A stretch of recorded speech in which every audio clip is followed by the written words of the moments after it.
Let me ask you a question, and I want you to be really honest with yourself for a second. Okay. When you look at people who are incredibly successful, an Olympic athlete on the podium, a tech genius launching some new app, or even just that person in your office who seems to breeze through everything, what's your gut reaction? Hmm. Do you think, wow, they must have worked so incredibly hard to get there? Or do you think deep down something more like, they just have a gift. They were born with something I don't have. Right. They're special, and I'm not. Exactly. I'm just average. That is the big question, isn't it? It's the whole nature versus nurture debate that's been going on for, well, forever. Talent versus effort. But what if the way you answer that question, or I guess the belief you hold about the answer, is actually more important than talent itself? More important than actual talent. Yeah. What if believing in the myth of natural talent is the very thing that's holding you back? That is a massive claim. But today, here on the Audible channel, we are diving into a book that really backs it up with, decades of research. We are talking about Mindset, The New Psychology of Success by Dr. Carol Dweck. And honestly, after reading this, it feels like more than just a self-help book. It's not just about how to get better grades or, get a promotion. It feels like a fundamental manual for how to be a happier, more resilient human being. It really is. Dr. Dweck is a giant in psychology, a professor at Stanford University. Her whole career has been about personality, social psychology, and development. And what she found, what we're going to unpack today, is that there are basically two fundamental ways to see the world. Two mindsets. Two mindsets. And the one you choose, and she's very clear that it is a choice, it dictates almost everything. Your relationships, how you lead, whether you crumble or thrive when you inevitably fail at something. The fixed mindset versus the growth mindset. It sounds simple, maybe a little bit like a corporate buzzword you'd hear at some mandatory training day. Right. You can almost see the PowerPoint slide. Exactly. But once you get into the gears of it, it's surprisingly deep, and honestly, it's everywhere. So, before we get into the nitty-gritty, make sure you hit that subscribe button for the Audible Books channel. You really don't want to miss out on these kinds of captivating summaries of the world's best books. You really don't. Our mission today isn't just to tell you to try harder. It's to completely rethink what difficulty, effort, and failure even mean. Exactly. It's about rewiring how you interpret challenges. Yeah. And to really get that, we have to start where Dweck started her research, which, funny enough, was with kids and puzzles. Right, the origin story. I love this part because the results were just so unexpected. She's a young researcher, and she has this big question. How do people cope with failure? That's it. Why do some people fall apart and others just keep on going? So she sets up this experiment. She brings elementary school kids into a room, one by one. And the setup is pretty straightforward. Super simple. She gives them a series of puzzles. The first few are easy, to burn their confidence, get them comfortable. But then she starts giving them puzzles that are much harder, deliberately difficult. She wants to see them struggle. She needs to see them struggle. That's the whole point. She expected to see a range of coping mechanisms. Some frustration, maybe some kids would get determined, others might ask for help. Normal stuff. But that's not what she found. Not entirely. Not at all. She found this group of kids who didn't just cope with the hard puzzles. They loved them. It's so strange to even say that. They enjoyed failing. It's incredible. There's this one story from her research that just always sticks with me. She's watching this 10-year-old boy. He's hit a wall, totally stuck on a puzzle. And instead of getting frustrated or, sighing and giving up. Which is what I would have done. Me too. But this kid, he pulls his chair closer to the table. He rubs his hands together, smacks his lips, and says out loud, "I love a challenge." Okay, stop right there. I love a challenge. Who says that? Seriously, if I'm 10 years old and I'm failing a test in front of a researcher, I'm mortified. I'm looking for the exit. My main goal is to not look stupid. And that reaction, that feeling of, I can't look stupid, that is so normal. But that's because we've been conditioned to see mistakes as a judgment. For this boy, it wasn't a judgment, it was a game. Another kid in the same study looked up at the researcher with this big smile and said, I was hoping this would be informative. Informative. A 10-year-old, he wanted the failure to be informative. It's wild to me. When I fail, I don't feel informed. I feel judged. I feel like a failure. And that right there, that feeling of being judged, that is the absolute core of what she would come to call the fixed mindset. But those kids, the ones who were excited by the challenge, they had a growth mindset. So they didn't see the hard puzzle as a test of their intelligence. Not at all. They saw it as a chance to grow their intelligence. They literally didn't even use the word failure. To them, it was learning. Okay, so let's properly define these terms, because I think most of us, myself included, probably walk around with a mix of both. What exactly is the fixed mindset? The fixed mindset is the core belief that your qualities are carved in stone. You have a certain amount of intelligence, a certain kind of personality, a certain moral character, and that's it. You're dealt a hand of cards at birth. Exactly. And your job for the rest of your life is just to play that hand as best you can. Dweck has this amazing metaphor for it, the royal flush. If you have a fixed mindset, you spend your whole life trying to convince yourself and everyone around you that you're holding a royal flush. But secretly, you're terrified that you're actually holding a pair of tens. And any mistake, any failure will expose you. Precisely. And that fear creates this constant nagging urgency to prove yourself over and over and over again. Think about it. If your intelligence is fixed, then every single situation becomes a test. A test, a presentation, a first date, even just a casual conversation at a party. Everything. The internal monologue is relentless. Will I look smart or dumb here? Will they accept me or reject me? Am I going to walk away from this feeling like a winner or a loser? God, it sounds exhausting. Just this 24/7 job of defending your own ego. It's like walking around with the shield prominently up, just waiting for an arrow. It is exhausting. And it's so limiting because if your number one goal is to look smart, you can't afford to take any risks. You can't ask a question you don't know the answer to. Because asking a question is an admission of ignorance. Right. And if you're ignorant, then maybe you're not the genius you're trying so hard to pretend to be. Yeah. You have to be perfect right out of the gate. There's no room for a learning curve. Which brings us to the growth mindset. This is the other side of the coin. How does Dweck define this one? The growth mindset is built on the belief that your basic qualities aren't fixed. They're things you can cultivate through your efforts. The hand you're dealt is just the starting point. It's not the end of the game, it's just the buy-in. Perfect way to put it, yes. Now, let me play devil's advocate for a second here. Is Dweck saying anyone can be Einstein? Like, can I just decide tomorrow that I'm going to be a theoretical physicist if I just try hard enough? Because that sounds a little bit like a cheesy motivational poster. No, and that's a really important distinction and a common misconception. She's not saying everyone has the same potential or that effort can overcome any genetic reality. What she is saying is that a person's true potential is unknown and, frankly, unknowable. You can't look at someone, a child or an adult, and predict what they'll be capable of after years of passion and toil and training and finding the right strategies. It's not about everyone being the same. It's about the fact that we have no idea where the ceiling actually is for anyone. It's the difference between being and becoming. The fixed mindset demands that you be smart right now. Instantly. While the growth mindset gives you the space to become smarter over time. Exactly. And this isn't just an abstract idea. There's a really powerful example in the book from a study at Duke University.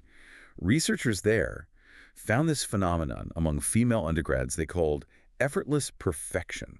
Effortless perfection. I feel like that's the official motto of Instagram. You're not wrong. I mean, think about it. These are incredibly brilliant young women at one of the top universities in the world, but they feel this crushing, overwhelming pressure. They feel like they have to be perfect students, perfect friends, perfect leaders, and perfectly beautiful. Okay, but here's the kicker. Here's the kicker. They have to make it all look easy, like they're not even trying. Oh, that is such a brutal trap, because if you have to try, if people see you studying all night in the library, it means you're not a natural. It means you don't really belong. Exactly. The trying itself is a sign of weakness. And that fear, that idea that effort is a bad thing, leads us right into the two biggest areas where these mindsets clash: the meaning of failure and the meaning of effort. This is where the rubber really meets the road. Let's start with failure, because nobody likes to fail. It feels bad, period. But for someone in a fixed mindset, failure isn't just an event, it's an identity. Yes, that's the critical distinction. It's not, I failed the test. It becomes, I am a failure. It's a verdict on your character. A permanent one. If your success is what defines you, if being smart is your whole identity, then failing means you're nothing. You've been exposed as the person holding the pair of tens. Dweck talks about a study where she looked at students who did poorly on a test. They asked them what they would do differently for the next one, and the students with the fixed mindset, their answer is just baffling at first. It makes no sense logically. They said they would study less next time. Why on earth would you study less after you fail? It only makes sense if you're protecting your ego. Think it through. If you try your absolute hardest, you study all weekend, You skip the party, you make flashcards, you give it 110%, and you still fail. That's devastating. It's a catastrophe because it leaves you with no excuses. It's definitive proof that you just don't have what it takes. You're not smart enough. End of story. Oof. Okay. I see it now. But if you don't really study, if you kind of blow it off, well, then when you fail, you have a built-in excuse. You can tell yourself, oh, I only failed because I didn't try. If I'd actually wanted to, I could have aced it. It keeps the illusion of your own genius alive. It's an incredibly powerful defense mechanism. Laziness is armor. In the fixed mindset, low effort is a way to manage the psychological risk of failure. But in the growth mindset, Failure is just a problem to be faced. It's painful. Dweck is very clear. She's not saying failure is fun, but it doesn't define you. It's just data. it's information, like that 10-year-old said. Exactly. It's a signal telling you what you need to work on. It's a Okay. sign that you need to change your strategy. So those kids, the growth-minded ones in that study, they said they'd study more for the next test. And even more telling, they wanted to look at the tests of the students who did better than them so they could learn their strategies. Whereas the fixed mindset kids just wanted to find someone who did worse than them, to feel better about themselves. 100%. It's all about ego protection versus learning. And that completely changes how you view effort. I feel like our culture has such a weird, contradictory relationship with effort. We do. We worship the idea of the natural, the Mozart myth, the prodigy who just gets it. Midori popping out of the womb playing the violin. We love that story. We romanticize the genius who doesn't need to work. We think the student who gets an A without cracking a book is somehow superior to the student who gets an A by grinding it out in the library. And in the fixed mindset, that makes sense. Effort is for people who lack talent. If you were a real genius, you wouldn't need to try so hard. Right. And trying hard and failing is the ultimate confirmation that you're not a genius. But in the growth mindset, effort is the key ingredient. It's what ignites ability. Effort is what turns potential into actual accomplishment. It reminds me of that classic story, The Tortoise and the Hare. We're all told that story as kids, and the moral is supposed to be slow and steady wins the race. We're supposed to want to be the tortoise. That nobody wants to be the tortoise. Nobody, let's be honest, we all want to be the hare. We just want to be a hare that's smart enough not to take a nap in the middle of the race. Exactly. We want to be the fast one, the talented one. Being the tortoise feels like settling. It implies you're inherently slow. But the growth mindset lesson from that story isn't just about persistence. It's about realizing the hare was foolish. He was arrogant. He relied on his natural talent, and he completely neglected the process. He had no strategy. He thought talent was enough. And it wasn't. The growth mindset embraces the idea that even the greatest geniuses have to work incredibly hard. In fact, if you really look at the lives of top performers in any field, they usually work the hardest. Which is a perfect segue into the world of sports. Because if there's one arena where the natural talent myth is strongest, it's sports. We look at someone like Michael Jordan and we think, he's just built different. He's a god who was born to fly. And that narrative is such a huge disservice to Michael Jordan. It completely erases his journey, his effort. Dweck breaks this down so beautifully. We have this idea that Jordan was just a natural, but the reality is so much more interesting. And it starts with that famous story. He was cut from his high school varsity team. Okay, let's get into the weeds on that for a second. Because the story has become this bit of mythology, but the core truth of it is so powerful. He wasn't technically cut from the entire basketball program. Right. He was a sophomore, and he was placed on the junior varsity team while his taller friend made varsity. Right. The coach wanted height, and Jordan was only about 5'10" at the time. Yeah. So it wasn't a judgment on his skill, really, but Jordan internalized it as a massive, humiliating failure. He went home and he cried. So he had that initial fixed mindset reaction. I'm a failure. I've been judged and found wanting. For a moment, yes. But then the growth mindset kicked in, and it kicked in hard. He didn't quit. He didn't pout. He didn't just go through the motions on the JV team. He used it as fuel. He became maniacal about working on his weaknesses. He had a to-do list. He had to-do list. He knew his defense wasn't great, so he practiced defensive drills relentlessly. Even at the absolute peak of his fame, when he was unquestionably the greatest player on earth, his work ethic was legendary. If he missed a game-winning shot, he was known to stay in the empty arena afterwards and practice that exact shot from that exact spot on the floor hundreds of times. So he wasn't born Michael Jordan. He built Michael Jordan. The talent was the seed, but the effort was the water, the sun, the soil, everything. Everything. And Dweck contrasts this so well with Billy Beane, the guy from Moneyball. Right. We know him now as this genius general manager who used analytics to revolutionize baseball. But before that, he was a player.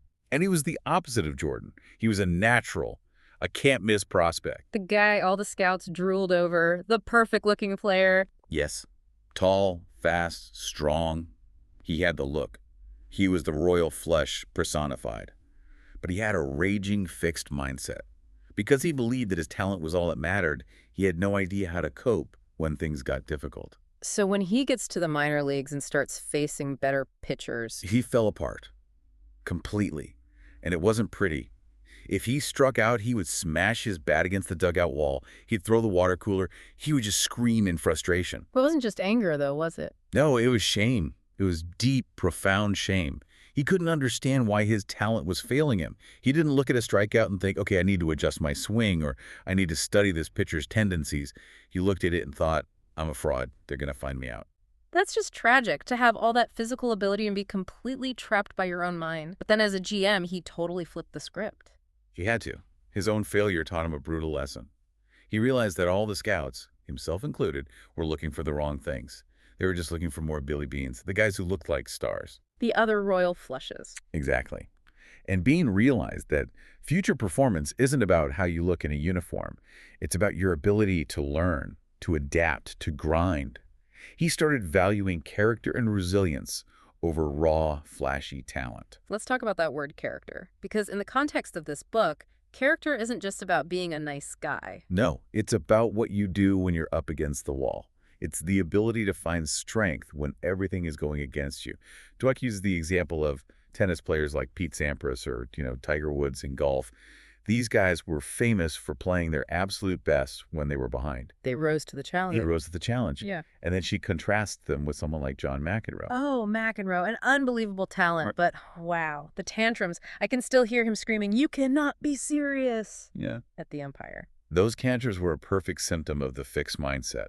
When McEnroe was winning, he was a god in his own mind. He was a genius. But when he started to lose, he couldn't handle the cognitive dissonance. It couldn't possibly be that his opponent was playing better. So he had to find another reason. He had to find an excuse. It was the sawdust on the court. It was a baby crying in the stands. It was the umpire's bad call. It was anything but him. Because if the reason was him, that would mean he's a loser. And he couldn't accept that label. Precisely. His ego couldn't take it. Yeah.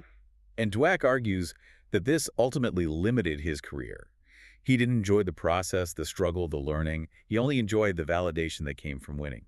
And it's amazing how perfectly this translates from the tennis court to the corporate boardroom. You look at a company like Enron. Before the spectacular collapse, they were the company, the Michael Jordan of energy trading. They were. And they were obsessed with talent. They hired only the smartest people from the best schools. They believed they were building an army of geniuses. And that obsession, Dweck argues, was their downfall. Malcolm Gladwell called it the talent mindset, but it's really just the fixed mindset at a corporate level. It is. Enron created a culture where the single most important thing was to be the smartest person in the room. And they enforced this with a brutal performance review system they called rank and yank. Rank and yank, that sounds ominous. It was terrifying. Every 6 months, every employee was ranked. The top performers got massive bonuses, and the bottom 15%. They were fired. No questions asked. So you've essentially created a corporate Hunger Games. Exactly. Now, put yourself in that environment for a second. Are you going to raise your hand in a meeting and say, I'm sorry, I don't understand this? Are you going to admit you made a mistake on a project? Never. That's painting a target on your own back. Are you going to collaborate with your teammate and share credit? No. You're going to hide your flaws. You're going to inflate your successes. You're going to lie to protect your rank. So the fixed mindset didn't just allow the fraud. It incentivized it. It created the perfect conditions for it. If you made a mistake at Enron, it didn't mean you had something to learn. It meant you were dumb. And dumb people got yanked. So people stopped learning and started pretending. It created this incredibly toxic culture of narcissism where looking smart was more important than actually doing good business. And you contrast that with the growth mindset leaders Dweck talks about. Yeah. People like Jack Welch at GE or Lou Gerstner at IBM. Yeah, and, Jack Welch has a complicated legacy now. But from a purely mindset perspective, What he did was revolutionary at the time. He was the opposite of the hero CEO. Genius with 1,000 helpers. Right. He didn't want to be that guy. He wanted to build an organization that could outlearn its competitors. He spent a huge amount of his time at GE's training center, a place called Crotonville, and he wouldn't just fly in, give his speech, and fly out. What did he do? He would go into the pit, which was this big lecture hall, and he'd just let the managers and employees grill him for hours. He'd listen. He'd debate. He wasn't afraid to say, I don't know.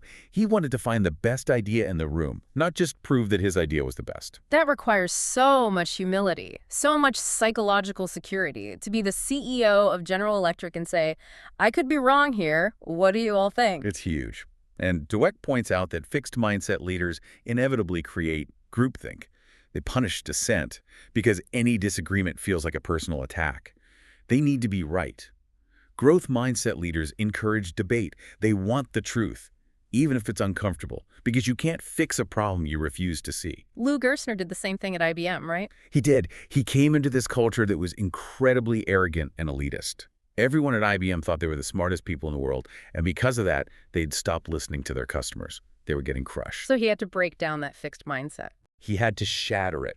He completely attacked the elitism and replaced it with a culture focused on teamwork, execution, and relentlessly serving the customer.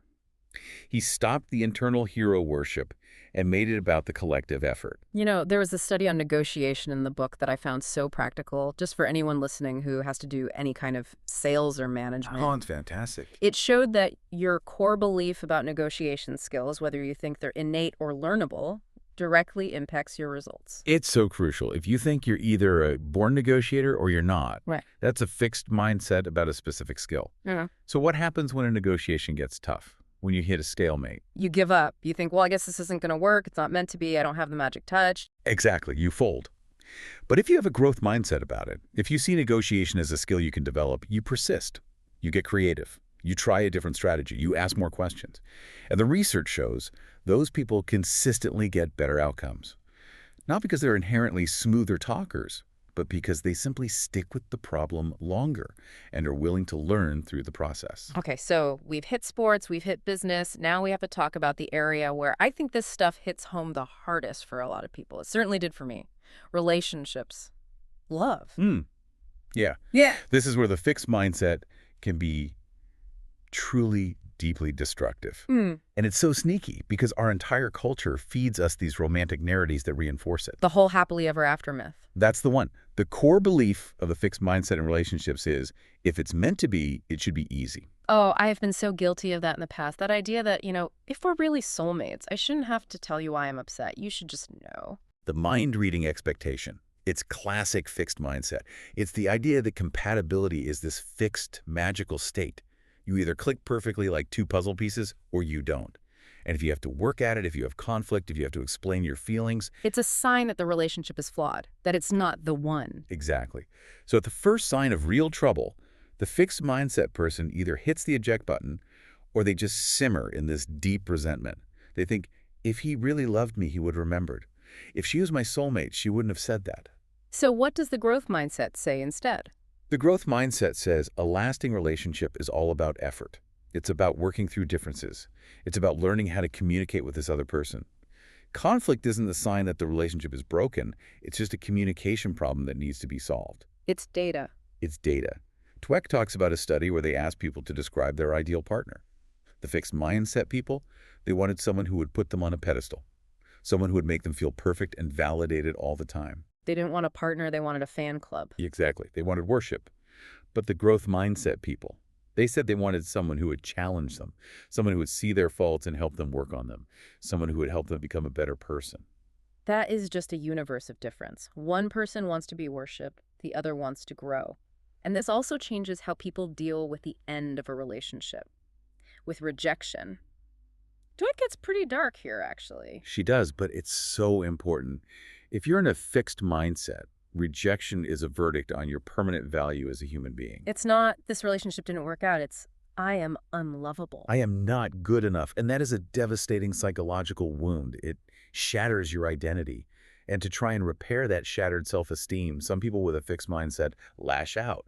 They feel a deep need for revenge. They want to hurt the person who hurt them to try and regain some sense of power. She even makes a connection to the Columbine shooters. She does, and it's a heavy, heavy analysis. But she notes that they had this incredibly rigid, fixed mindset about their social status. They felt judged, labeled as losers and outcasts. And because they believed those labels were permanent, that they would always be losers, they couldn't see any path for growth or change. Their only response was to judge back, to pass a final, terrible judgment on the world that had judged them. It just shows a danger of believing that your worth is something that is given to you by other people. Absolutely. Whereas in the growth mindset, rejection still hurts like hell. Let's be clear, nobody enjoys being dumped. But the reaction is fundamentally different. It's not a verdict. It's not a verdict. The reaction is, okay, that was painful. What can I learn from this? Maybe we just weren't a good fit. Maybe I need to learn how to communicate my needs better in the next relationship. It's painful, but it's not an indictment of your soul. And even within a relationship, it changes everything. In a fixed mindset, if your partner says, hey, you were kind of rude to the waiter back there, it feels like a massive attack. You're calling me a bad person. Right. It's an attack on your core character. But in a growth mindset, you can actually hear it as, hey, this is a behavior you could work on. Your partner becomes an ally in your development. They're helping you grow, not tearing you down. It's such a profound shift. From you're attacking my identity to you're helping me improve. Okay, so if these mindsets are so powerful and they shape so much of our lives, where do they come from? We're obviously not born this way. No, we learn it. And a huge part of it comes from the messages we get as children, especially from our parents and our teachers. And there's one specific trap that almost every single well-meaning parent falls into. I would bet every parent listening has done this. The great praise mistake, praising intelligence. You're so smart. Exactly. It seems so harmless, right? It seems positive. You want to build your kids' confidence. You see them solve a puzzle or get an A on a test, and you say, wow, you are so smart. But Dweck's research found that this kind of praise is actually harmful. Unpack that for me, because it sounds so counterintuitive. How can telling your kid they're smart possibly be a bad thing? Because you're teaching them that smart is a permanent label they have. It tells them their success is due to some innate fixed trait. And sure, it gives them a nice little rush of pride in the moment, but it makes their confidence incredibly fragile. Because if success means I'm smart, then struggle or failure must mean I'm dumb. So the minute they hit a math problem that they can't solve immediately, they panic. They think, uh-oh, this is hard. If I can't solve this, it means I'm not smart after all. I'm going to lose the smart label. And so to protect that label, kids who are praised for intelligence start avoiding challenges. They'll choose the easier puzzle. They'll stop taking risks. So what's the alternative? Give us the script. I'm a parent. My kid comes home with an A on their test. They're so proud they stick it on the fridge. What do I say? Do not say you're a math genius. Instead, you look at the paper and you praise the process. You say, wow, look at this. You really studied hard for this test. I saw you making those flashcards all week, and look how it paid off. So you praise what they did, not who they are. Precisely. Praise the effort, the strategies they use, their focus, their perseverance. I love how you tried 3 different ways to solve that problem until you finally got it. Or, that was a long book, but you stuck with it all the way to the end. That's amazing. That tells the child that success comes from things that are within their control. It gives them a recipe they can use again next time. But there's a really important caveat here, right? The false growth mindset. I think this is so important because it's easy to misinterpret this and just start praising any and all effort, no matter the outcome. Yes, Dweck had to add this to later editions of the book because she saw her work being misunderstood. Some parents and teachers thought the growth mindset just meant being a cheerleader for any effort at all. So a kid completely bombs the test, didn't really study, and the parent says, well, you tried your best. The participation trophy of praise. Good job trying. Even when the trying was ineffective and the result was terrible. Exactly. And that's not helpful. Dweck calls that consolation praise. The growth mindset is not just about effort. It's about effective effort. It's about strategies and learning. If a child tries hard but uses the wrong strategy and fails, you don't just say, good effort. You say, okay, I see you worked hard, but it didn't give us the result we wanted. Let's look at why. What can we do differently next time? Let's find a new strategy. So it's not just try harder, it's try smarter. Precisely. And another misunderstanding is just telling kids you can do anything without actually giving them the tools, the teaching, and the resources to do it. That just sets them up for failure and disappointment. This applies so much to teachers, too. Dweck highlights these incredible educators in the book, people like Marva Collins. Marva Collins is a true hero. She was a teacher in inner-city Chicago working with kids who had been completely written off by the system. Many of them had been labeled learning disabled or worse. They had the ultimate fixed mindset forced upon them by adults. You are broken, you cannot learn. Exactly, and she just refused to accept that. She started the school in her own home, and she treated these kids like absolute scholars. She gave them Shakespeare, Tolstoy, Chaucer. Wait, she gave Shakespeare to elementary school kids who are labeled as learning disabled. She did, and they read it, and they understood it. Because she didn't just throw the books at them and say, figure it out. She taught them. She gave them the tools. She taught them phonics. She taught them literary analysis. She set impossibly high standards, but then she provided this intense, loving, nurturing support to help them reach those standards. There's that one quote, "I'm not going to let you fail." It gives me chills every time. She would say that to a student who was struggling. I am not going to let you fail. I love you too much to let you be mediocre. That is the essence of a growth mindset teacher. Not judging students for where they are, but being absolutely unshakably committed to helping them get to where they can go. And it turns out that parents pass on these mindsets not just by what they say, but by how they react to failure. This is so subtle, but so powerful. You can say effort matters to your kid all day long. But if your child comes home with a D on their report card and your first reaction is a look of panic, That flash of fear in your eyes, oh no, what does this mean for their future? Will they get into a good college? exactly. Right. Or if you rush to comfort them like they've just suffered a terrible injury, the child absorbs that anxiety. Yeah. They learn, okay, my parents say effort is what matters, but they act like failure is a four-alarm fire. The actions speak louder than the words. So you have to model the reaction you want them to have. You have to. If your reaction is curiosity, okay, a D, that's not what we were hoping for. Let's be detectives. What happened here? Did you not understand the material, or did you not study effectively? What can we learn from this? Then the child learns that failure isn't a catastrophe. It's just a problem to be solved. So we've covered what these mindsets are, how they shape our lives in so many areas, and where they come from. Now for the million-dollar question. Can we change? If I'm listening to this and having this sinking feeling of, oh no, I am a fixed mindset person, I'm the one who hates challenges and needs to look smart, am I just stuck this way forever? Absolutely not. I mean, the entire premise of the growth mindset is that change is possible, your brain is malleable, you can form new neural pathways. But Dweck is very realistic about it. Yeah. It is not like flipping a switch. It's not like you listen to this deep dive and poof, you're magically cured of all your fixed mindset tendencies. It's a journey. It's a journey. And the first step, a really comforting one, is to accept that we are all a mixture of both. It's not like there are perfect growth mindset saints and evil fixed mindset sinners. Thank goodness. Right. Nobody is 100% growth mindset all the time. The key is to recognize what your triggers are. What situations bring out your fixed mindset? Is it high-stakes pressure at work? Is it getting criticism from your spouse?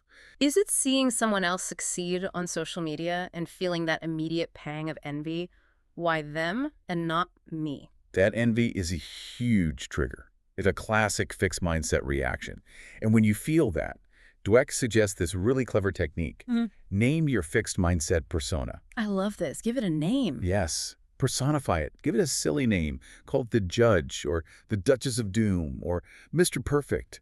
And then when you feel that fear of looking stupid, that defensiveness rising up in your chest, you can recognize it. You can say to yourself, oh, look who decided to show up. It's the Judge. And you don't have to fight it or kill it. You just have to talk to it. You educate it. You don't try to suppress it because that just makes it stronger. You have a conversation with it. You say, listen, Judge, I get it. You're trying to protect me from embarrassment. You're trying to keep me safe. I appreciate that. But I'm going to try this challenging thing anyway. I might fall on my face, and that's okay. We'll learn something. It just creates that little bit of space between the trigger and your reaction. And then the final piece is having a concrete plan. Because just having the willpower to change isn't enough. No, vague goals like I'm going to be more growth-minded just don't work. Dweck is a big fan of what she calls when, where, and how planning. You have to script your new response in advance. So like when my boss gives me critical feedback on my report, I will not get defensive. I will take a deep breath, listen fully, and then ask one clarifying question about how I can improve it. That's a perfect plan. You're pre-programming your brain to override that default fixed mindset reaction. It really all comes down to changing that internal monologue. The fixed mindset operates in a judge and be judged world. It's constantly asking, am I good enough? And the growth mindset operates in a learn and help learn world. It asks, how can I get better? That's the core shift. And if you think about the legacy of that, Dweck ends the book with this really provocative thought that has stuck with me. What kind of environment are you creating for the people in your life? It's a powerful question. For your kids, for your employees, for your partner, are you acting as their judge? Are you making them feel like they're constantly on trial, always needing to prove themselves to you? Or are you acting as a resource for their growth? Are you an ally in their development? That really puts the responsibility back on each of us. Every single interaction is a choice. Every conversation is an opportunity to nudge someone and ourselves toward a fixed or a growth mindset. It is. The view you adopt for yourself profoundly affects the way you lead your life. It really does determine whether you become the person you hope to be. And the most beautiful part of it all is that the choice is always there. It's available to you every single day. You can wake up tomorrow and decide to see a challenge not as a threat, but as an opportunity. Well, on that note, I think we have to wrap up our deep dive into mindset. It's truly one of those concepts that once you see it, you can't unsee it. You'll start noticing it everywhere, in your boss, in your kids, and most of all, in yourself. Absolutely. Just remember, the hand you're dealt is just the starting point. It's never the end of the story. Thanks for listening, everyone. If you enjoyed this deep dive, please do subscribe to the Audible Books channel for more insights just like this. Go find a challenge you love, and we'll see you next time.